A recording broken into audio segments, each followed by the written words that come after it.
আল্লাহর নবী বলেন 7 প্রকার মানুষকে আরশের ছায়া দান করবেন।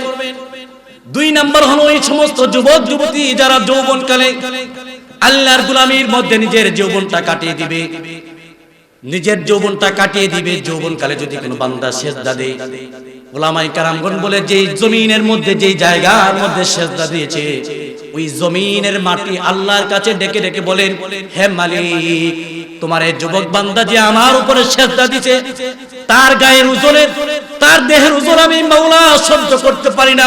হে মালিক, আমি তোমার কাছে বলি ওই যুবকটাকে তো, ওই যুবতীকে তুমি, ওই যুবতী বান্দিকে, ওই যুবক বান্দাকে মাওলা তুমি ক্ষমা করে দাও। মাটি পর্যন্ত আপনার জন্য আল্লাহর কাছে কেঁদে কেঁদে বলেন, হে আল্লাহ, এই যুবকটাকে আপনি ক্ষমা করে দিন, মাফ করে দিন। যৌবনকালে ইবাদত করলে সবকিছু আপনার মাগফিরাতের জন্য আল্লাহর কাছে দোয়া করবেন। এমনকি যেই জমিনের নামাজ পড়েছেন জমিনের মাটি পর্যন্ত আপনার পক্ষে আল্লাহর দরবারে সুপারিশ করবেন ইস্তিগফারের জন্য। সুবহানাল্লাহ। এই জন্য প্রাণের ভাইরা আমার, আল্লাহর নবী হাদিসের মধ্যে বলেন 7 প্রকার মানুষকে আরশের ছায়া দান করবেন। 3 নাম্বার হইল ওয়ারাজুলুন কলবুহু মুআল্লাকুম বিল মসজিদ ইদা খারাজা মিনহু হাত্তা ইয়াউদা ইলাইহি। আল্লাহর নবী বলেন 3 নাম্বার হলো এই শ্রেণীর মানুষ, ওয়া কলবুহু রাজুলুন মুআল্লাকুম বিল মসজিদ, যাদের অন্তরটা মসজিদের দিকে ঝুলন্ত থাকে, যাদের অন্তরটা সারাক্ষণ মসজিদের দিকে পড়ে থাকে। এশারের নামাজ পড়ে আমি বাড়িতে গেলাম, এশারের নামাজ পড়ে বাড়িতে গেলাম, ঠিকই থাকলো ফজরের নামাজ জামাতের মধ্যে আদায় করব। أرسله بالحق بشيرا ونذيرا وداعيا إلى الله بإذنه وسراجا منيرا. أما بعد فأعوذ بالله من الشيطان الرجيم. بسم الله الرحمن الرحيم. تعرج الملائكة إلى آخر الآية.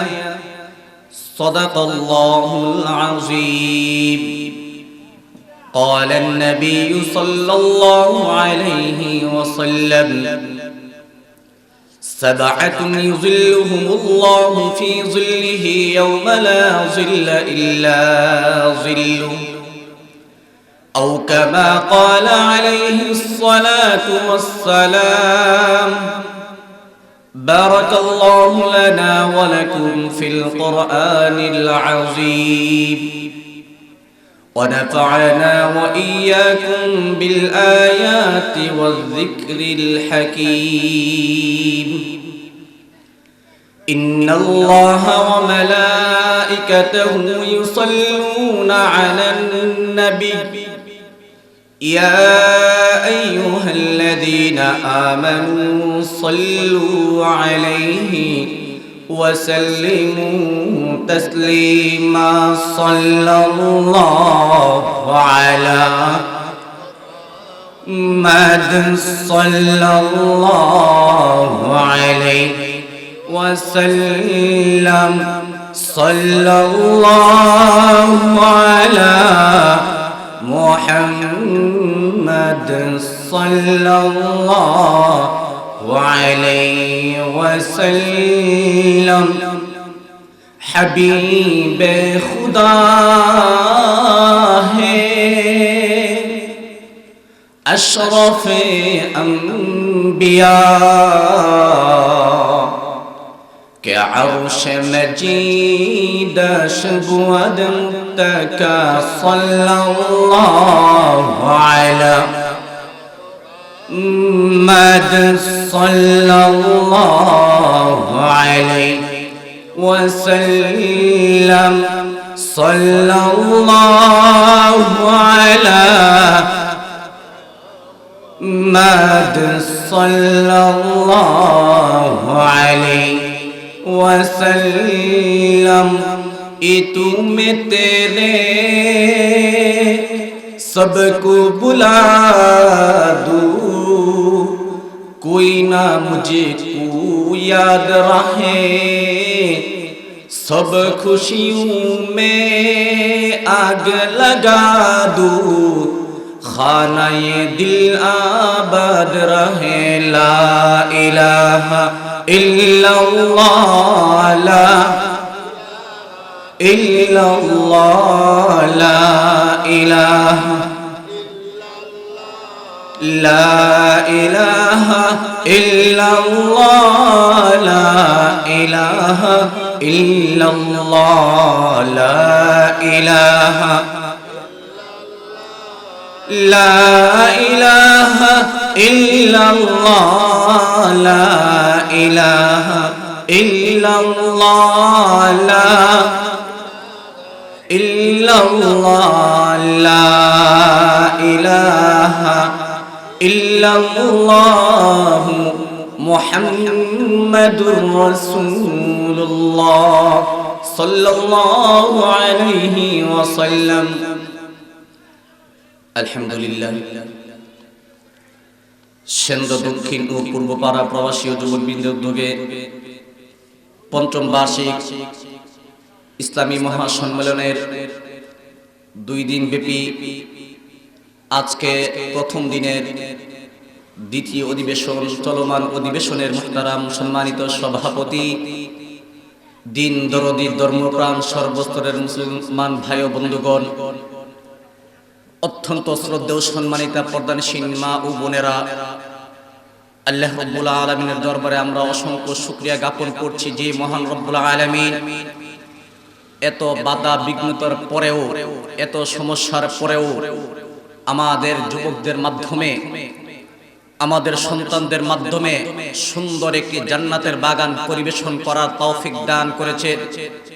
এই জান্নাতের বাগানে আমাদেরকে আসার বসার এবং এখান থেকে দ্বীনের কিছু কথাবার্তা বলা এবং শ্রবণের তৌফিক দান করেছেন।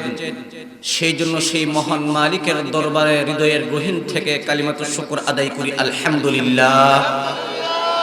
আরো জোরে বলি আলহামদুলিল্লাহ। বর্তমান পরিস্থিতি আপনারা সকলেই জানেন, তারপর আমরা কৃতজ্ঞতা জানাচ্ছি ওই সকল ব্যক্তিদেরকে যাদের অক্লান্ত পরিশ্রমের মাধ্যমে যাদের কষ্টের মাধ্যমে আজকে আমরা এই সম্মেলনটা পেয়েছি। আপনারা শুনেছেন বা দেখেছেন ইতিমধ্যে দেশের বিভিন্ন জায়গায় পূর্বে ঘোষিত মাহফিল ছিল বন্ধ করে দেওয়া হয়েছে। আলহামদুলিল্লাহ আমাদের যুবকরা খুব বেশি প্রচেষ্টা করেছে, মেহনত করেছে। এই প্রচেষ্টার বদৌলতে আল্লাহ তাআলা আমাদেরকে এই সম্মেলনটা করার সুযোগ করে দিয়েছেন। এই জন্য আমরা আবারও একবার কালিমাতুশ শুকর আদায় করি আলহামদুলিল্লাহ। মুহতারাম প্রিয় হাজিরিন, আল্লাহর হাবিব সাল্লাল্লাহু আলাইহি ওয়াসাল্লাম বলেন, মানুষ যখন একটা নেক কাজ করার পরে আরো একটা নেক কাজের মধ্যে সে শরীক হয়ে যায়, তখন বোঝা গেল তার পূর্বের নেক কাজটাকে আল্লাহ তাআলা কবুল করেছেন।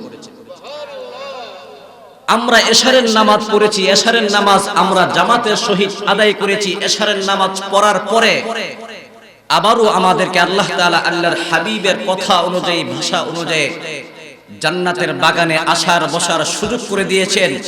এর দ্বারা বোঝা যায় আল্লাহ তাআলা আমাদের নামাজকে কবুল করেছেন। সুবহানাল্লাহ।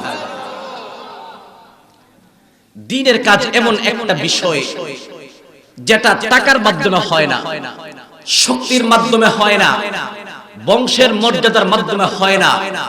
আল্লাহ তাআলা যাকে দ্বীনের কাজের জন্য কবুল করেন, দ্বীনের কাজের জন্য আল্লাহ তাআলা যাদেরকে নির্বাচিত করেন, তাদের মাধ্যমেই দ্বীনের কাজ করা সম্ভব। দেখা যায় কত শক্তিওয়ালা কত টাকাওয়ালা মানুষ ইচ্ছা থাকার পরেও দ্বীনের কাজ করতে পারে না। লক্ষ কোটি কোটি টাকার মালিক হজ করার মতো সৌভাগ্য হয় না। সুতরাং হজ করতে গেলে টাকা নয়, তার দিলটা আল্লাহ তাআলা দেখেন। এমনকি দেখা যায় অনেক মানুষ অভাবের সংসার, তারপরও সে হজ করে ফেলেছে। টাকাওয়ালা হইলেই নেক কাজ করা যায় না। নেক কাজ করার জন্য আল্লাহ তাআলার পক্ষ থেকে আল্লাহ তাআলার দয়া এবং ইহসান যে বান্দাদের প্রতি থাকবে, তারাই নেক কাজ করতে পারবে। তো প্রিয় হাজিরিন, আমি আপনাদের খেদমতে কোরআনে হাকিমের ছোট্ট একটি আয়াতে কারিমার অংশ বিশেষ তিলাওয়াত করেছি। আল্লাহর হাবিব সাল্লাল্লাহু আলাইহি ওয়াসাল্লামের অসংখ্য হাদিস মুবারক থেকে লম্বা একটা হাদিসের অংশ পাঠ করেছি। তিলাওয়াতকৃত আয়াত এবং হাদিসকে সামনে রেখে আপনাদের খেদমতে কয়েকটি কথা বলার চেষ্টা করব। ওয়ামা তৌফিকি ইল্লা বিল্লাহ। সর্বপ্রথম আল্লাহ রাব্বুল আলামিন আমাকে কথাগুলো ইখলাসের নিয়তে বলা এবং আপনাদের সকলকে ইখলাসের নিয়তে শ্রবণ করা এবং আমলের নিয়তে শ্রবণ করার তৌফিক দান করেন। সকলে বলি আমিন। ইব্রাহিম ইবনে আদহাম রাহমাতুল্লাহি আলাইহি বিরাট বড় একজন বুজুর্গ ছিলেন। ইব্রাহিম ইবনে আদহাম রাহমাতুল্লাহি আলাইহির কাছে একবার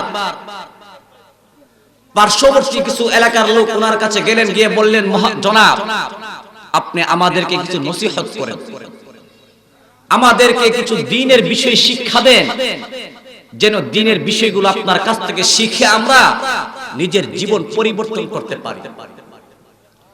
ইব্রাহিম ইবনে আদহাম রাহমাতুল্লাহি আলাইহি বলেন, আমি তোমাদেরকে দ্বীনের বিষয়ে কি শিক্ষা দিব? আমি তো এমন চারটা জিনিস নিয়ে খুব বেশি ব্যস্ত রয়েছি। আমি যদি এই ব্যস্ততা থেকে কখনো ফারেগ হই, অবসর হই, তখন তোমাদেরকে আমি নসিহত করব, তখন তোমাদেরকে আমি দ্বীনের আলোচনা শোনাইব। তবে শোনো আগে, আমি যে চারটা জিনিস নিয়ে খুব বেশি টেনশন ফিল করতেছি, ব্যস্ততার সময় কাটাইতেছি, সেই চারটা জিনিস কি তুমি শুনবা? তোমরা শুনবা? যে চারটা জিনিসের কথা উনি বললেন, আমার তো মনে হয় আপনারা না, আমি নিজেই ধারণা করি নাই, এমনকি আমরা কখনো একটা ধারণা করি নাই। অতীতের চারটা জিনিস আর অতীতের দুইটা জিনিস, সামনের দুইটা জিনিস, মোট চারটা জিনিস নিয়ে উনি খুব বেশি টেনশন। আমরা তো এই কল্পনা জিন্দেগিতে মনে হয় না যে আমরা করেছি। আমি করি নাই অন্তত এই কল্পনাগুলো। ইব্রাহিম ইবনে আদহাম রাহমাতুল্লাহি আলাইহি বলেন, ওই যে আল্লাহ তাআলা রূহের জগৎ থেকে বান্দাদের কাছ থেকে স্বীকারোক্তি নিয়েছিল, আলাস্তু বিরাব্বিকুম ক্বালু বালা। সকল রূহদেরকে আল্লাহ তাআলা একত্রিত করে বলেছিলেন, আমি কি তোমাদের রব নয়? ওই দিন সকল রবেরা এক বাক্যে বলেছিল, হ্যাঁ নিশ্চয়ই আপনি আমাদের রব, আপনি আমাদের মালিক, আমরা হলাম আপনার গোলাম। ইব্রাহিম ইবনে আদহাম রাহমাতুল্লাহি আলাইহি বলেন, ভাই আমি জানি না আমি কি ওই দিন আল্লাহ তাআলাকে রব বলে স্বীকার করেছি কিনা, এটা আমার জানা নেই। আমি জানি না আমি আল্লাহ তাআলাকে আমার রব বলে স্বীকৃতি প্রদান করেছি কিনা, এটা আমার জানা নেই। এই জন্য আমি খুব বেশি টেনশন, আমি খুব বেশি পেরেশান, এই বিষয়ে চিন্তিত। আমি নিজে চিন্তিত, তোমাদেরকে আমি কিভাবে নসিহত করব? কি বলেন? আমরা যারা এখানে এসেছি, আমরা কি চিন্তা করেছি? কথা বলেন, আমরা কি চিন্তা করেছি এটা?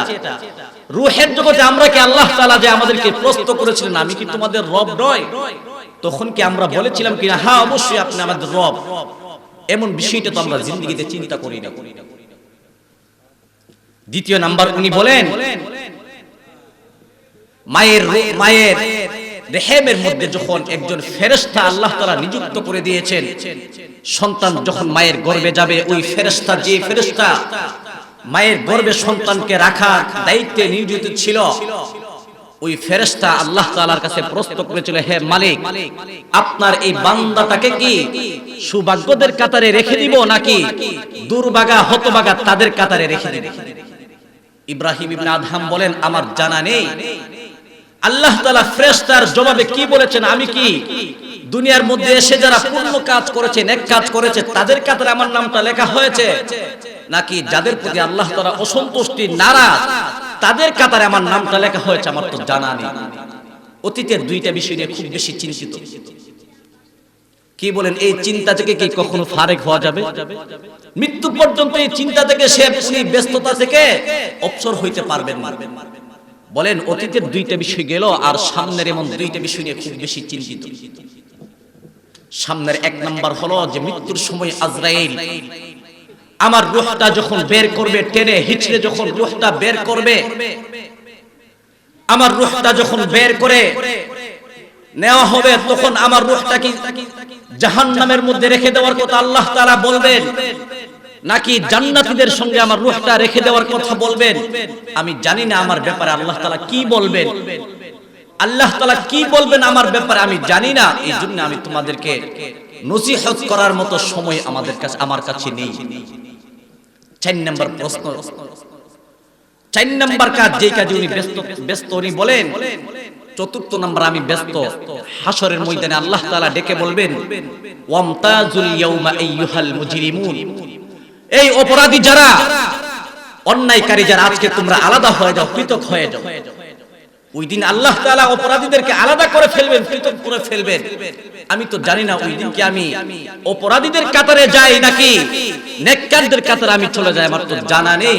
এই জন্য আমি তোমাদেরকে নসিহত করার মতো সময় সুযোগ আমার কাছে নেই। কি বলেন? আমরা যারা এখানে এসেছি, আমরা কি 4টা বিষয় নিয়ে চিন্তা করেছি?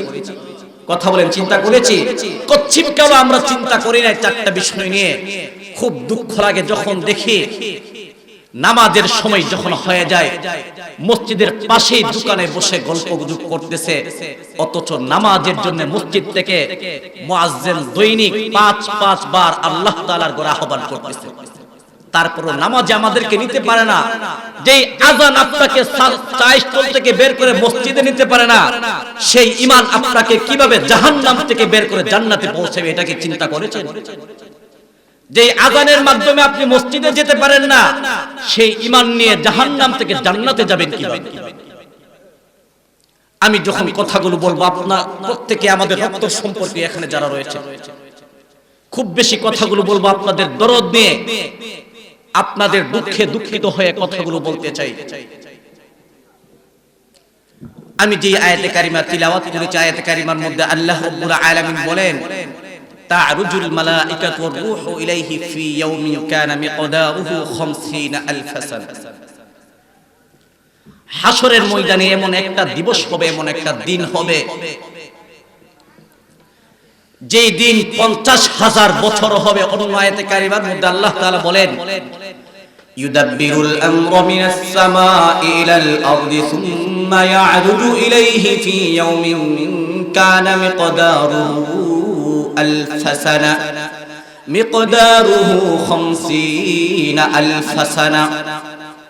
এক আয়াতে কারিমার মধ্যে আল্লাহ রাব্বুল আলামিন বলেন, হাসরের ময়দানটাই এত লম্বা হবে, এত দীর্ঘ হবে, 50,000 বছর আল্লাহ তাআলার বান্দাগণ হাসরের ময়দানে দাঁড়িয়ে থাকতে হবে। কোরআনে কারীমের অন্য আয়াতের মধ্যে বলেন 1000 বছর হাসরের ময়দানে দাঁড়িয়ে থাকতে হবে। দেখা যায় এক আয়াতের মধ্যে আল্লাহ তাআলা বলেন 50,000 বছরের কথা বলেন, অন্য আয়াতে কারিমার মধ্যে আল্লাহ তাআলা বলেন 1000 বছরের কথা। কোনটা আমরা গ্রহণ করব? 50,000 বছর যেটা বলেছেন ওইটা গ্রহণ করব, নাকি 1000 বছরের কথা যেটা বলেছেন ওইটা গ্রহণ করব? মুফাসসিরিন কেরামগণ বলেন, দুইটা আয়াতের মধ্যে কোনো প্রতিদ্বন্দ্বিতা নয়, দুইটা আয়াতের অর্থ একই। যেই বান্দা দুনিয়ার মধ্যে থেকে, দুনিয়ার মধ্যে থাকা অবস্থায় যার আমলনামার মধ্যে গুনাহটা বেশি ছিল, কাল কিয়ামতের কঠিন ময়দানে হাসরের দিনটা ওই বান্দার জন্য 50,000 বছর বলে গণ্য হয়ে যাইবে। যে রাত্র মানুষের বিপদ থাকে, ওই রাত্র যেন শেষ হয় না, রাত্র পোহায় না। খুব বেশি অপরাধী যারা, যাদের অপরাধের পাল্লাটা ভারী, ওই দিনটা তাদের কাছে 50,000 বছরের সমতুল্য মনে হবে। তার চেয়ে একটু কম যাদের আমলনামাতে গুনাহের পাল্লাটা একটু কম, তাদের কাছে মনে হবে এই দিনটা 1000 বছরের সমতুল্য। তো যাই হোক, 50,000 বছর অথবা 1000 বছর একই। আমরা দেখি সচরাচর বছরে 2 বার ঈদের নামাজ পড়ার জন্য মসজিদ ঈদগাহের মাঠে যায়। কি বলেন, যায় কিনা? বছরে 2 বার ঈদের নামাজ পড়ার জন্য ঈদগাহের মাঠে যায়। 1 ঘন্টা আধা ঘন্টা সময় আমরা রোদের তাপ সহ্য করতে পারি না। কি বলেন, এমন হয় না? এমন আমরা বলি যে রৌদ্র লাগতেছে, রৌদ্র সহ্য হইতেছে না, তাড়াতাড়ি নামাজ শেষ করে ফেলেন। একটা বার কি আপনি ভেবেছেন আধা ঘন্টা সময় আপনি সহ্য করতে পারেন না? জানাজার নামাজ পড়তে গেলে 5 মিনিট মাইয়েতে আপনজনেরা কথা বলবে, এটা সহ্য হয় না। 1000 বছর, 50,000 বছর সেই মহান মালিকের দরবারে আপনাকে দাঁড়িয়ে থাকতে হবে। ওই দিন কিভাবে দাঁড়াবেন? এই রৌদ্রনাটা একদম মাথার নিকটে সূর্যটা চলে আসবে, মাথার মগজগুলো বাতের মারের মতো টকবক টকবক করে গলতে গলতে পায়খানার রাস্তা দিয়ে বের হয়ে যাবে। ওই কঠিন মুহূর্তে আল্লাহ তাআলা, আল্লাহর হাবিব বলেন, ওই কঠিন মুহূর্তে, কঠিন দিবসে আল্লাহ তাআলা 7 প্রকার মানুষকে আল্লাহ তাআলা আরশের ছায়া দান করবেন। সুবহানাল্লাহ। আমরা কি ওই কঠিন দিবসে আল্লাহ তাআলার পক্ষ থেকে আরশের ছায়া পেতে রাজি আছি কিনা? সকলে বলেন রাজি আছি কিনা? তো আমরা প্রত্যেকেই রাজি হাসরের ময়দানের জন্য আরশের ছায়ার মধ্যে আমার জায়গাটা হয়ে যায়। প্রত্যেকেই আশা করে, শুধু আশা করলে হবে না, আশা মোতাবেক যদি কাজ করি তখনই সেই আশাটা কাজ হবে, আশা করা যায়। বুখারী এবং মুসলিম শরীফের হাদিস, রাসূলের বিশিষ্ট সাহাবী আবু হুরায়রা রাদিয়াল্লাহু তাআলা আনহু থেকে হাদিস বর্ণিত, তিনি বলেন, আল্লাহর নবী বলেন, সাবআতুন ইউযিল্লুহুমুল্লাহু ফি যিল্লিহি ইয়াওমা লা যিল্লা ইল্লা যিল্লুহু, ইমামুন আদিল ওয়া শাবুন নাশা ফি ইবাদাতিল্লাহ ওয়া কলবুহু রাজুলুন মুআল্লাকুন বিল মাসজিদি ইযা খারাজা মিনহু হাত্তা ইয়াউদা ইলাইহি। আল্লাহর নবী সাল্লাল্লাহু আলাইহি ওয়াসাল্লাম বলেন, হাসরের কঠিন ময়দানে ওই দিন আরশের ছায়া বিনে কোনো ছায়া থাকবে না। একমাত্র ছায়া বলতে আল্লাহ তাআলার আরশের ছায়া থাকবে। ওই কঠিন মুহূর্তে আল্লাহ তাআলা 7 প্রকার মানুষকে, 7 শ্রেণীর মানুষকে আল্লাহ তাআলা আরশের ছায়া দান করবেন। 1 নাম্বার কারা? 7 প্রকারের মধ্যে 1 নাম্বার হলো, আল্লাহর নবী বলেন, ইমামুন আদিল। ইমামুন আদিল দ্বারা বোঝানো হয়েছে রাষ্ট্রনায়ক, যারা রাষ্ট্র পরিচালনা করে, নেই সঙ্গতভাবে যারা বিচার কার্য পরিচালনা করে, রাষ্ট্রের প্রধান, দেশের প্রধান, মহল্লার প্রধান, ইউপির প্রধান, এমন ভাবে যারা ইনসাফের সঙ্গে বিচার আচার কার্য পরিচালনা করে, আল্লাহর নবী বলেন ওই সমস্ত বান্দাদেরকে আল্লাহ তাআলা কাল কিয়ামতের কঠিন ময়দানে আরশের ছায়া দান করবেন। সুবহানাল্লাহ। যারা রাষ্ট্রপ্রধান তাদের ব্যাপারে এটা। অনেক এমন বিচারক রয়েছে, বিচার করে ইনসাফের সাথে, কিন্তু সে নামাজ পড়ে না। কি বলেন, আছে কিনা এমন? বিচার করে খুব চৌকান্ন হয়ে কিন্তু নামাজ পড়ে না। তার ব্যাপারে বলা হয় সে জুলুম করতেছে, সে জালেম, নিজের প্রতি নিজে সে জুলুম করতেছে। অন্যের হক অন্যকে বুঝিয়ে দিয়েছে, কিন্তু নিজের হকের ব্যাপারে সে সচেতন নয়। সে নিজের প্রতি নিজে জুলুম করতেছে। শুধু নেই বিচার করবা, নামাজ পড়বা না, এর দ্বারাও আরশের ছায়া পাওয়া যাবে না। নামাজ পড়বা কিন্তু নেই বিচার করবা না, এর দ্বারাও আরশের ছায়া পাওয়া যাবে না। আরশের ছায়া পাওয়ার জন্য 2টা জিনিস একসঙ্গে থাকতে হবে। বিচারক নেই বিচার করতে হবে এবং 5 ওয়াক্ত নামাজের পাবন্দি করতে হবে। এই 2টা জিনিস যদি একসঙ্গে পাওয়া যায় তখনই বোঝা গেল এই ব্যক্তিকে আল্লাহ আরশের ছায়া দান করবেন। সুবহানাল্লাহ। এখন আমাদের প্রশ্ন, তাহলে আমাদের কি হালত? রাষ্ট্রপ্রধান তো সবাই হইতে পারে না, দেশের প্রধান তো সবাই হওয়া সম্ভব নয়, জেলার প্রধান তো সবার দ্বারা সম্ভব নয়, উপজেলার প্রধান সবাই হইতে পারে না, ইউপির চেয়ারম্যান সকলে হইতে পারে না, ওয়ার্ডের সদস্য মেম্বার সকলে হইতে পারে না। এখন আমরা যারা সাধারণ মানুষ, বিচারক নয়, তাহলে কি আমরা আরশের ছায়া পাবো না? কি বলেন, প্রশ্ন হয় কিনা? আমরা যারা বিচারক নয় আমাদের অবস্থা কি? আপনাদের অবস্থাটা বলেন।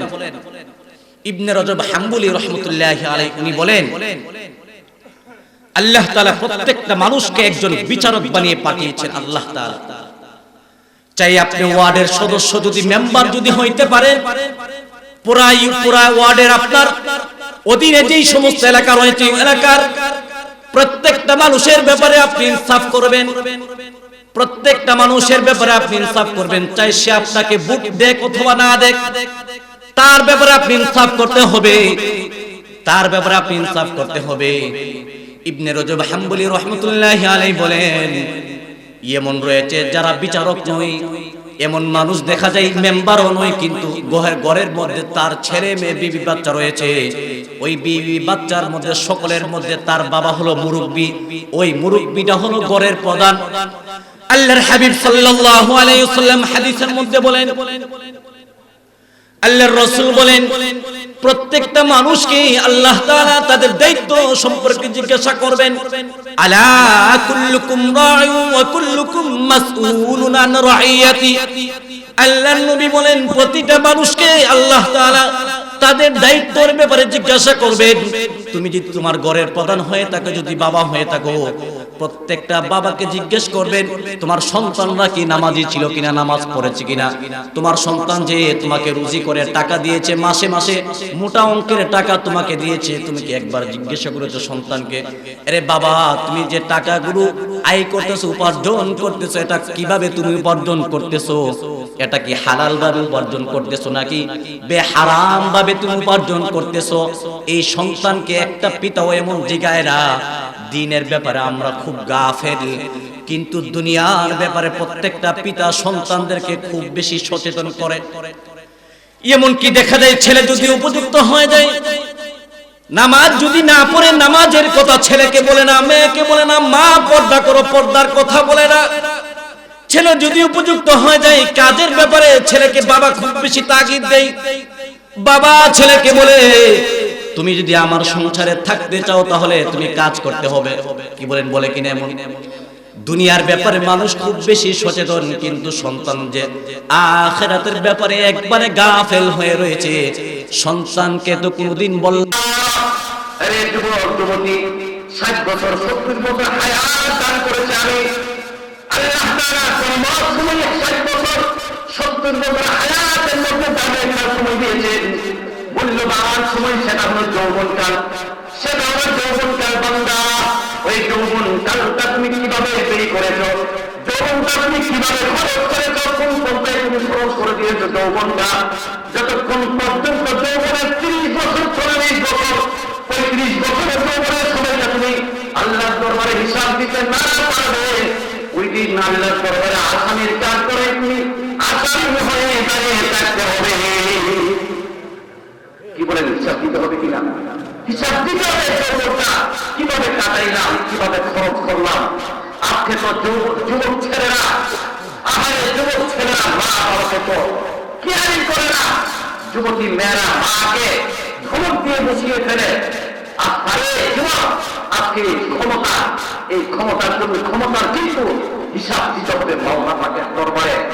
আজকে তুমি যুবক হয়ে শক্তি থাকার কারণে একজন অসহায় রিক্সা ড্রাইভারের উপর তোমার হাত উঠে গেছে, একবার চিন্তা করো নাই?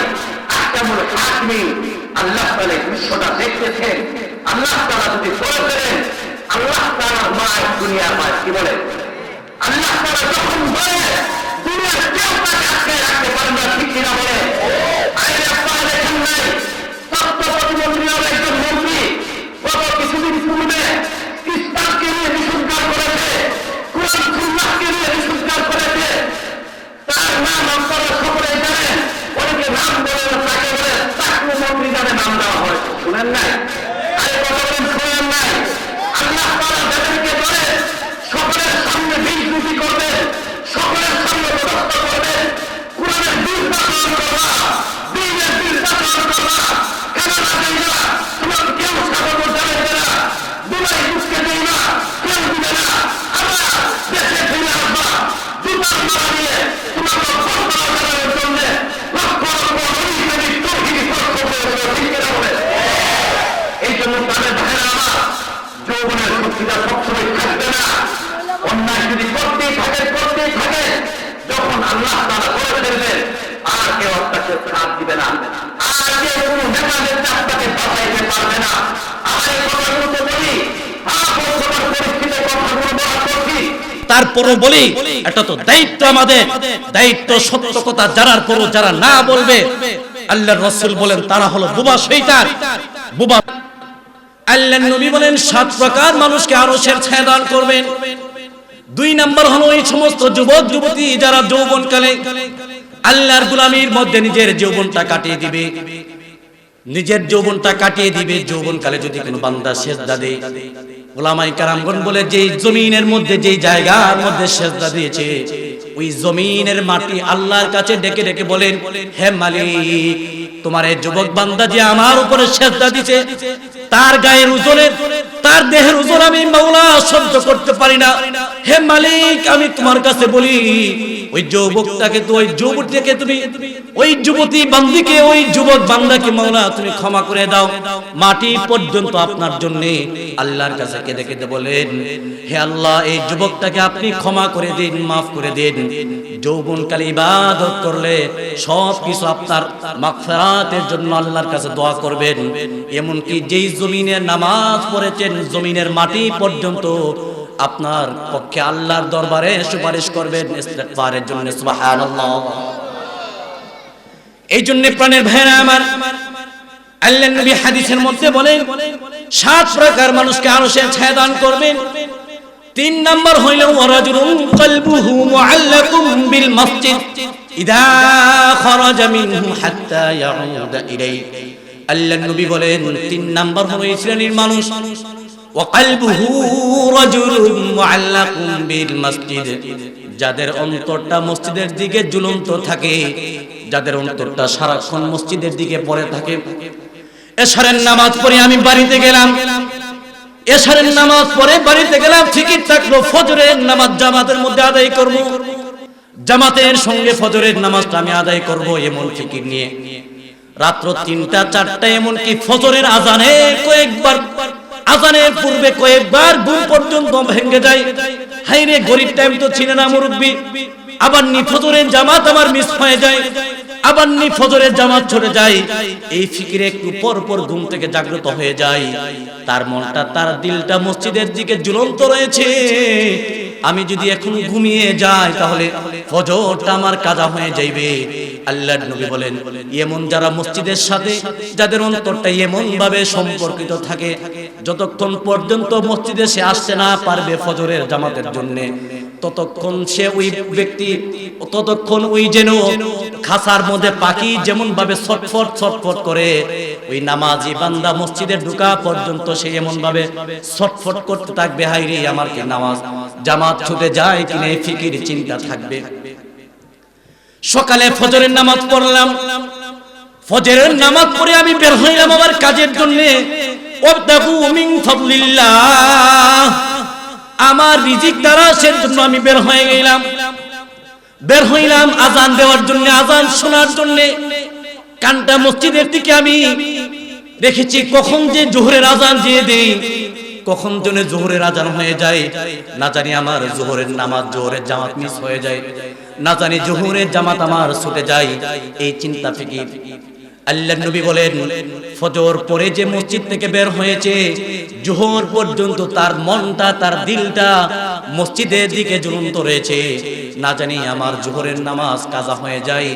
জোহর পরে বের হয়েছে, আসরের নামাজ পড়বে, দোকানে চা পান করবে, কথাবার্তা বলবে, কিন্তু মনটা পড়ে রয়েছে মসজিদে।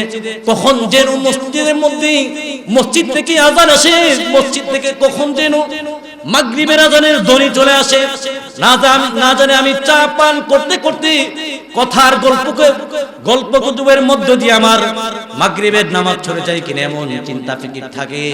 যাদের এমন চিন্তা থাকে, আল্লাহর নবী বলেন কাল কিয়ামতের কঠিন ময়দানে ওই বান্দাদেরকেও আল্লাহ রাব্বুল আলামিন আরশের ছায়া দান করবেন। বলেন সুবহানাল্লাহ। কি বলেন, আমরা যারা এখন মুরব্বি রয়েছি আর কতদিন বাঁচবো বলেন? আরে বলতে পারবেন কেউ আমি অত বছর বাঁচবো বলতে পারবেন? এমন অনেক দাদা নিজের নাতির লাশ কাঁধে করে নিয়ে কবরে শুয়েছে, অনেক বাবা নিজের সন্তানের লাশটা কবরে রেখেছে। পৃথিবীর মধ্যে সবচেয়ে ভারী জিনিস কোনটা জানেন? পৃথিবীর মধ্যে সবচেয়ে ওজন যে জিনিসটা, সেটা হলো বাবার কাঁধে সন্তানের লাশ। বাবার কাঁধে সন্তানের লাশ পৃথিবীতে এর চেয়ে ভারী কোনো জিনিস হইতে পারে না, এর চেয়ে ওজন কোনো জিনিস হইতে পারে না। অনেক বাবা নিজের আপন সন্তানকে মাটি চাপা দিয়েছে কবরের মধ্যে। কত ঠান্ডা পড়তেছে এখন দেখেন।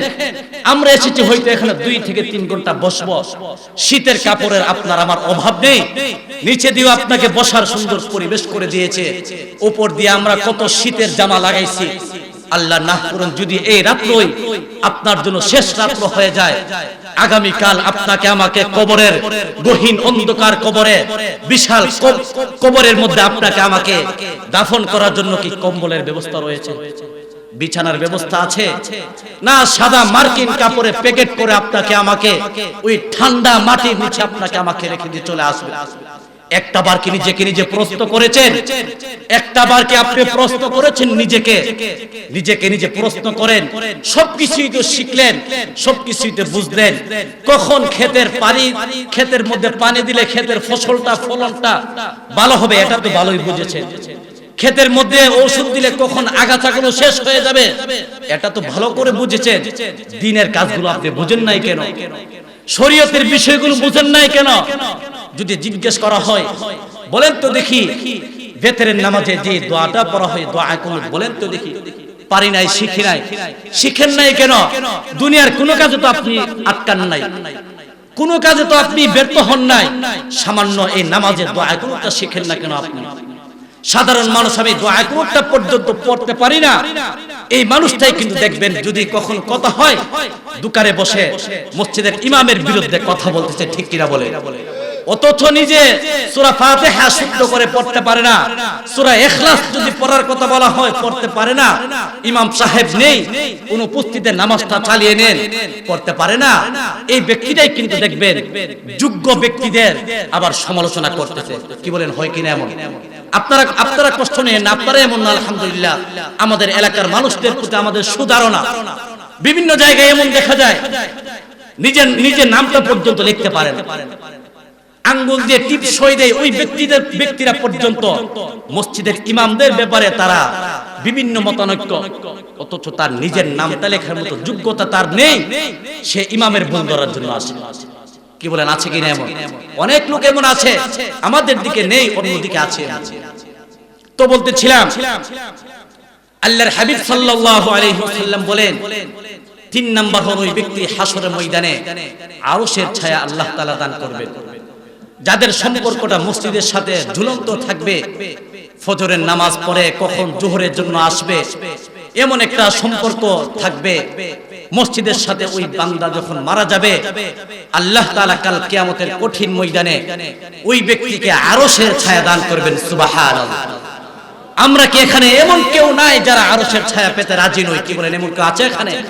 কেউ নেই, সকলেই চায় আমি যেন আরশের ছায়া তলে ছায়া পেয়ে যায়, আল্লাহ তাআলার আরশের ছায়ার নিচে যেন আমারও জায়গাটা হয়ে যায়, আমারও যেন স্থানটা হয়ে যায়। সকলের এমন ধারণা, কিন্তু কাজের বেলা সবাই খুব পিছনে, কাজের বেলা খুব পিছনে। অন্যর কাজগুলো উপকারগুলো তো কম বুঝেন না, এবার নিজেরটা একটু বুঝেন, নিজের ব্যাপারে একটু নিজে বুঝেন, নিজের ব্যাপারে নিজে জানুন। আহারে এমক ভাইকে পাস করানোর জন্য নির্বাচনে জয়ী করার জন্য কত রাত কি রাত আপনি ঘুমান নাই? কি বলেন, আছে না এমন? কত রাত কি রাত আপনি বাড়িঘর পাহারা দিয়েছেন আমার এরিয়াতে যেন অন্য কেউ ঢুকতে না পারে? কি বলেন, হয় না এমন? এমক ভাই তমক ভাই সকলের জন্য অনেক কিছু করেছেন, নিজের জন্য কি করেছেন? নিজের জন্য কি করেছেন প্রশ্ন করেন। আরে যাদেরকে আপনি সমাজে এমন মানুষ দেখা যায় নেতাকে খুশি করতে গিয়ে আপন ভাই ভাইয়ের মধ্যে ঝগড়া সৃষ্টি হয়ে যায়, অথচ যদি আমি মারা যাই সেই নেতা নেত্রীরা জানাজাতে আসা তো দূরের কথা, আমার নামটা শুনে সে একটু সুখ পর্যন্ত প্রকাশ করবে না। যারা মরণের পরে আপনাকে গোসল দিবে, আপনার কাফন পরাবে, জানাজা দিবে, দাফন করবে, কবর জিয়ারত করবে, আজকে সেই সামান্য নেতাদের জন্য আপনি আপনদের সঙ্গে ঝগড়া বিবাদে লিপ্ত হয়ে যান, এটা কেমন আচরণ আপনার? আবার ভাইবেন না যে আপনাদেরকে বলতেছি বিভিন্ন জায়গাতে এমন হয়। এজন্য আল্লাহর রাসূল বলেন ওই ব্যক্তির আরশের ছায়া পেয়ে যাবে আল্লাহ তাআলার কাছে। কথাগুলো বলতেছি, যদি আপনারা বলেন ঠিক বলেন, বললো ঠিক, বললো এটা ঠিক, আর যদি কেউ ঠিক বলেন না চুপ, এটা ঠিক। কারণ কথাগুলো সব সঠিক কথা, কেউ সমর্থন করেন আর নাই করেন এটাই সঠিক। সমাজের অসঙ্গতি যদি দূর করতে না পারে তাহলে এই মাহফিল দ্বারা কি বলেন? মাহফিল সফল হওয়ার জন্য বেশি মানুষ হবে এমনটা নয়। মাহফিল থেকে যদি একটা মানুষ যদি পরিবর্তন হয়ে যায়, এই যুবকদের কষ্ট সফল হয়ে গেল, এটাই আমাদের ধারণা। বেশি মানুষ হবে, মা কানায় কানায় ভরপুর হয়ে যাবে, এর দ্বারা মাহফিল সফল নয়। মাহফিল একজন মানুষ হক, একটা মানুষ যদি সে কথাগুলো শুনে আমল করতে পারে তাহলেই আমাদের মাহফিলটা সাকসেস এবং সফলতা অর্জন করবে। তো বলতেছিলাম আল্লাহর হাবিব বলেন 3 নম্বরে আরশের ছায়া দান করবেন যারা মসজিদের সাথে সম্পর্ক রাখে। 4 নম্বরে আল্লাহর নবী সাল্লাল্লাহু আলাইহি ওয়াসাল্লাম বলেন ورجلان تحبا في الله اجتمع عليه وتفرق عليه আল্লাহর নবী বলেন দুইজন মানুষ দুইজনকে মহব্বত করে ভালোবাসে দ্বীনের জন্য ইসলামের জন্য ঈমানের জন্য একজন অপরজনকে মহব্বত করে আল্লাহর নবী হাদিসের মধ্যে বলেন মান আহাব্বা লিল্লাহ ওয়া আবগাদা লিল্লাহ ওয়া আ'তা লিল্লাহ ওয়া মানা'a লিল্লাহ ফাকাদ ইসতাকমালাল ঈমান আল্লাহর নবী বলেন ওই ব্যক্তির ঈমানটা সে পরিপূর্ণ করেছে ওই বান্দা ঈমানটাকে পরিপূর্ণ করে ফেলেছে যেই বান্দা কাউকে মহব্বত করবে কাউকে ভালোবাসবে আল্লাহর জন্য চাই তার সাথে রক্তের সম্পর্কে আত্মীয় কোনো সম্পর্ক নেই দ্বীনের জন্য তাকে ভালোবাসে মহব্বত করবে দ্বীনের খাতিরে তাকে মহব্বত করবে ভালোবাসবে পক্ষান্তরে এমন ভাবে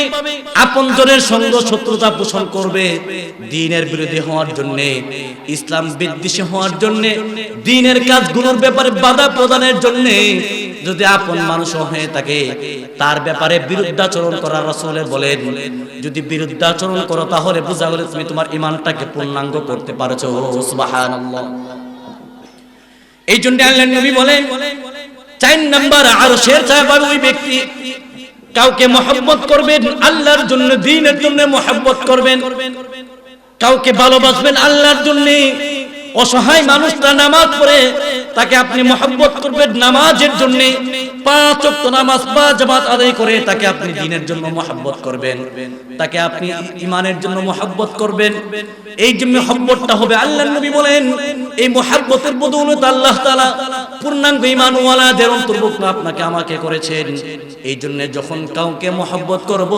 মহব্বতটা হতে হবে আল্লাহর জন্য আবার কারো সাথে যখন বিদ্বেষপূর্ণ আচরণ করব শত্রুতা পোষণ করব দ্বীনের জন্য ঈমানের জন্য আমরা তো দ্বীনের ব্যাপারে মানুষের সঙ্গে সম্পর্ক নষ্ট করি না নিজের স্বার্থের মধ্যে যদি আঘাত পড়ে যায় তখন সম্পর্ক আমরা ছিন্ন করে ফেলি কি বলে আছে কিনা এমন কথা বলে নাই এমন দ্বীনের ব্যাপারে আমরা এত সচেতন নয় ধর্মীয় ব্যাপারে আমরা এত সচেতন নয় কিন্তু নিজের ব্যাপারে সচেতন নিজের কোন স্বার্থের মধ্যে যদি হাত পড়ে যায় স্বার্থটা আমি উদ্ধার করতে পারলাম না তখন তার প্রতি বিদ্বেষ সৃষ্টি হয়ে যায় না এটা তো মুসলমানদের কার্যক্রম নয় যদি তার প্রতি বিদ্বেষ হতেই হয় তো ওই বিষয়ে আপনি তার প্রতি বিদ্বেষ পূর্ণ করেন সে দ্বীনের ওই ব্যাপারটা দ্বীনের ব্যাপারে সে বাড়াবাড়ি করতে তখন আপনজন যদি হয় ছেলেও যদি হয় তার সঙ্গে আপনি কথাবার্তা বন্ধ করে দেন আমরা সম্পর্ক নষ্ট করি ভাগিনা বিদেশ যাবে মামার কাছে টাকা ধার চেয়েছে ভাতিজা বিদেশ যাবে চাচার কাছে টাকা ধার চেয়েছে টাকা কেন দিল না চাচা টাকা থাকার পরেও টাকা কেন দিল না ওই চাচার সাথে মৃত্যু পর্যন্ত সম্পর্ক বিচ্ছিন্ন হয়ে যায় কি বলেন আছে কিনা এমন আরে কথা বলেন হয় না কিনা এমন হ্যাঁ অথচ দ্বীনের ব্যাপারে আমরা এত সচেতন নয় দ্বীনের ব্যাপারে সে গুনাহের কাজ করে তাকে বুঝাইতেছি বুঝ মানতেছে না মহল্লাবাসী তো বলে না সে যদি নামাজ না পড়ে পুরা মহল্লার মানুষ তার সঙ্গে আমরা কোনো কথাবার্তা বলবো না কোনো দোকানে সে চা পান করতে পারবে না এই কথা তো সমাজের কোনো নেতা নেত্রী বলে নাই কি বলে বলেছে বলে নাই বলবো না এমনটা অথচ নিজের স্বার্থের ব্যাপারে আমরা অনেক কিছু করি যাই হোক আল্লাহর নবী বলেন কাউকে যদি মহব্বত করো আল্লাহ তাআলার জন্য একসঙ্গে হো জমায়েত হো আল্লাহ তাআলার জন্য এই যে জমায়েত হওয়াটা ওই ধরনের ওই শ্রেণীর মানুষদেরকে আল্লাহ তাআলা কাল কিয়ামতের কঠিন ময়দানে আরশের ছায়া দান করবেন সুবহানাল্লাহ আল্লাহর হাবিব বলেন 5 নম্বরে বলেন ওয়ারাজুলুন যাকারাল্লাহা খালিয়ান ফাফাদাত আইনা ওয়ারাজুলুন যাকারাল্লাহ খালিয়ান ফাফাদাত আইনা আল্লাহর নবী সাল্লাল্লাহু আলাইহি সাল্লাম বলেন 5 নম্বরে বলেন ওই শ্রেণীর মানুষদেরকে আল্লাহ তাআলা আরশের ছায়া দান করবেন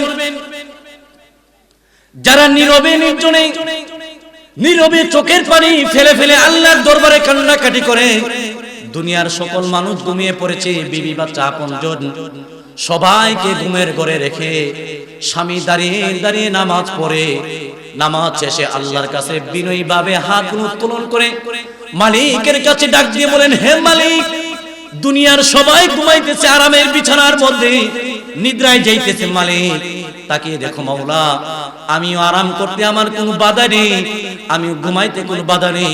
হে মালিক, আমি যে অন্যায় করেছি, গুনাহগুলো করেছি, দুনিয়ার মানুষ জানুক আর না জানুক মাওলা তুমি তো জানো, আমার গুনাহগুলো মাফ করে দাও। আল্লাহর নবী বলেন, নীরবে নির্জনে যখন এমন ভাবে যদি কোনো বান্দা আল্লাহর কাছে ক্রন্দন করে, আল্লাহর কাছে কান্নাকাটি করে, আল্লাহর নবী বলেন ওই বান্দাকে আল্লাহ তাআলা আরশের ছায়া দান করে দিবে। আল্লাহর হাবিব অন্য হাদিসের মধ্যে বলেন, নিরাপদে তুমি জান্নাতে যদি যেতে চাও, ওয়াসাল্লু বিল্লাইলি ওয়ান নাসু নিয়াম। এই হাদিসের মধ্যে 5টা কথা বলেন, দুনিয়ার কোন বান্দা যদি নিরাপদে আল্লাহ তো এই জান্নাতে যেতে চায়, 5টা কথার একটা কথা হলো ওয়াসাল্লু বিল্লাইলি ওয়ান নাসু নিয়াম, রাতের আধারে দাঁড়িয়ে দাঁড়িয়ে নামাজ পড়া। ওয়াল্লাযীনা ইয়াবিতুনা লিরাব্বিহিম সুজদান ওয়া কিয়ামা। আল্লাহ বলেন রহমানের বান্দা কারা, আল্লাহ তাআলার নৈকট্য প্রাপ্ত বান্দা কারা, আল্লাহ তাআলার কাছের বান্দা কারা, যারা রাতের আধারে কিছুটা সময় নামাজে দাঁড়িয়ে দাঁড়িয়ে কাটায়, কিছুটা সময় নামাজের রুকুর মধ্যে কাটায়, আবার কিছু সময় বসে বসে বসে বসে তাশাহুদ পড়ে, আবার কিছু সময় সিজদার মধ্যে গিয়ে কাটায়। আল্লাহর হাবিব সাল্লাল্লাহু আলাইহি ওয়াসাল্লাম বলেন, একটা মানুষ আল্লাহর কাছে ওই সময় সবচেয়ে বেশি নিকটে চলে যায় যখন মানুষ সিজদা দেয়। সিজদা দেনেওয়ালা বান্দাটা তার কপাল যখন জমিনের মধ্যে লেগে যাইবে, আল্লাহর নবী বলেন ওই জমিনের মধ্যে যখন তার কপালটা লাগবে, ওই বান্দাটা সবচেয়ে বেশি আল্লাহ তাআলার নিকটে চলে গেল। সুবহানাল্লাহ।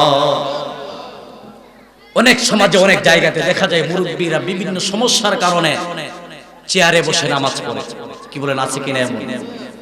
আহারে, সিজদার মহব্বত মায়া যদি আপনারা বুঝতো, তারা যারা চেয়ারে বসে নামাজ পড়ে, তারা যদি বুঝতো একটা সিজদার কত মূল্য, একটা সিজদার কত দাম, তারা এমন কষ্ট পাইতো যে কষ্টের কারণে কলিজাটা পর্যন্ত ফেটে যেত। সকল গোটা দুনিয়া আসমান এবং জমিনের মধ্যে যত ফাঁকা জায়গা রয়েছে, এর চেয়ে দাম হলো একটা সিজদার দাম। যারা চেয়ারে বসে তারা এই সিজদা থেকে বঞ্চিত, আল্লাহর নিকটে তারা যেতে পারে না। কারণ রাসূল বলেন, আল্লাহর নিকটে বান্দা সবচেয়ে নিকটে ওই সময় চলে যায় যখন সে সিজদার অবস্থায় হয়ে যায়। আমরা যারা সিজদা করতে পারি না, মালিকের নাফরমানি করেছি, সুস্থ সময়টাকে অসুস্থ হয়েছি, এখন মসজিদ ধরেছি, সুস্থ সময়টা মালিকের গোলামি করতে পারি নাই, সুস্থ সময়টা মালিককে ডাক দেই নাই। এখন অপারগ দুনিয়াতে কেউ আমাকে আর সঙ্গ দেয় না, বন্ধু বান্ধব সঙ্গ দেয় না, ঘরের বিবির সঙ্গেও আমি কথা বলে মজা পাই না, কেউ সন্তান সন্ততি আমাকে মূল্যায়ন করে না। এখন মসজিদে আমি আসি, ভালো কথা নামাজ পড়ি চেয়ারে বসে বসে।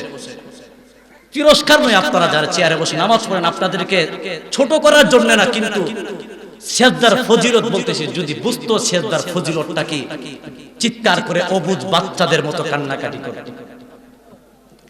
আল্লাহ তাআলা বলেন, রহমানের বান্দার একটা গুণ হইল ওয়াল্লাযীনা ইয়াবিতুনা লিরাব্বিহিম সুজদান ওয়া কিয়ামা। রাতের আধারে দাঁড়িয়ে দাঁড়িয়ে নামাজ পড়বে, রুকু করবে, সিজদা করবে, রুকু করবে, সিজদা করবে। যারা এই কাজগুলো করবে, আল্লাহ তাআলা বলেন তারা আল্লাহ তাআলার কাছের বান্দা, রহমানের বান্দা বলে স্বীকৃতি পেয়ে যাইবেন। আল্লাহ রাব্বুল আলামিন অন্য আয়াতের মধ্যে বলেন, ওয়াবিল আসহারি হুম ইস্তাগফিরুন। শেষ রজনীতে যারা সেহরির সময় যারা আল্লাহ তাআলার কাছে, আল্লাহর দরবারে যারা দুটি হাত উত্তোলন করে চোখের পানিগুলো ছেড়ে দেয়, চোখের পানিগুলো যারা ছেড়ে দেয়, আল্লাহ তাআলা ওই বান্দার প্রতি এমন রহমত করেন। আল্লাহ তাআলা বলেন, তাওবা করনেওয়ালা বান্দাকে আল্লাহ তাআলা এমন ভাবে maaf করে দেন। আল্লাহ বলেন, ইল্লা মান তাবা ওয়া আমানা ওয়া আমিলা সলিহান ফাউলাইকা ইউবদ্দিলুল্লাহু সাইয়্যাতিহিম হাসানাত। আল্লাহ বলেন, যারা তওবা করবে, তওবা করার কারণে গুনাহগুলো তো আল্লাহ maaf করে দিবেন। এমন কি তওবার বদৌলতে যেই গুনাহ, যেই পরিমাণ গুনাহ করেছিল, ওই গুনাহগুলো আল্লাহ তাআলা নেক দ্বারা পরিবর্তন করে ভরপুর করে দিবেন। সুবহানাল্লাহ। দুনিয়াতে এমন কে সুবর্ণ সুযোগটা কে দেয়? একমাত্র আল্লাহ তাআলা। দেখেন দুনিয়ার সকল আসামি আসামিকে অপরাধীরা খুঁজে আসামিকে ধরার জন্য অপরাধীদেরকে ধরার জন্য আসামিরা খুঁজে তাকে শাস্তি দেওয়ার জন্য, কি বলেন এমন না, শাস্তি দেওয়ার জন্য আসামিকে তলব করে তালাশ করে তন্ন তন্ন করে খুঁজে। কিন্তু আল্লাহ তাআলা কেমন কুদরত, আল্লাহ তাআলা ওই আল্লাহর অপরাধী বান্দাদেরকে খুঁজেন ক্ষমা এবং মাগফিরাত করে দেওয়ার জন্য। সুবহানাল্লাহ। দুনিয়ার আদালত আপনাকে খুঁজে শাস্তি দেওয়ার জন্য, আর আহকামুল হাকিমিন আপনাকে খুঁজে মাফ করে দেওয়ার জন্য। সুবহানাল্লাহ। এজন্য বলতেছিলাম আল্লাহর হাবিব বলেন, ওয়ারাজুলুন যাকারাল্লাহা খালিয়ান ফাফাদাত আইনা, নীরবে নির্জনে যারা চোখের পানিগুলো ছেড়ে ছেড়ে মাওলার দরবারে কান্নাকাটি করে, ওই শ্রেণীর মানুষকে আল্লাহ তাআলা আরশের ছায়া দান করে দিবেন। 6 নম্বরে আল্লাহর নবী বলেন, আল্লাহর রাসূল বলেন, ওয়ারাজুলুন দাআতহু ইমরাতু যাতু হাসাবিন ওয়া জামালিন ফাকালা ইন্নী আখাফুল্লাহ।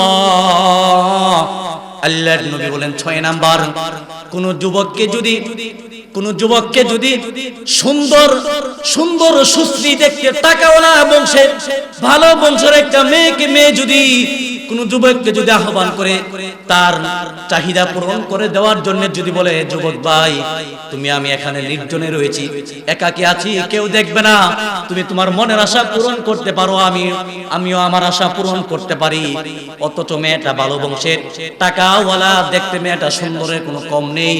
আল্লাহর নবী বলেন, এত বড় সুবর্ণ সুযোগ পাওয়ার পরেও যে বান্দা ডেকে বলবেন ফাকালা ইন্নী আখাফুল্লাহ, এত বড় সুযোগ পাওয়ার পরেও বান্দা বলবেন না, এত বড় সুযোগ পাওয়ার পর বান্দা বলবেন না, আমি অন্যায় করতে পারবো না, আমি ওই মালিককে ভয় করি, আহকামুল হাকিমিন আল্লাহ তাআলাকে ভয় করি। ওই মালিক যাকে দেখে দুনিয়ার কেউ তাকে বাঁচাইতে পারবে না, দুনিয়ার মানুষ দেখুক আর নাই দেখুক, ওই মালিক তো আমাকে দেখতেছেন, সুতরাং তোমার প্রস্তাব গ্রহণ করে আমি তোমার উপর চড়ে পড়তে পারবো না, তোমার প্রস্তাব গ্রহণ করে আমি তোমাকে আমার নিজের খাহেশাত পূর্ণ করতে পারবো না। এমন সুবর্ণ সুযোগ পাওয়ার পরও যে সমস্ত যুবকরা সুবর্ণ সুযোগ থেকে আল্লাহর দোহাই দিয়ে বেঁচে যায়, আল্লাহর নবী বলেন ওই সমস্ত মানুষদেরকেও কাল কিয়ামতের কঠিন ময়দানে আরশের ছায়া দান করবেন। সুবহানাল্লাহ। এখন তো বলতে পারেন, আহারে যদি আমার যদি এমন সুযোগটা আসতো তাহলে আমিও বলতাম না, আমি তোমার সঙ্গে অন্যায় কাজে লিপ্ত হইব না। কি বলেন, এমন ধারণা হয় না? আমাকে তো কেউ কোনো মহিলা ডাকে না, যদি ডাকতো আমি বলতাম না, আমি আল্লাহ তাআলাকে ভয় করে অন্যায় করব না।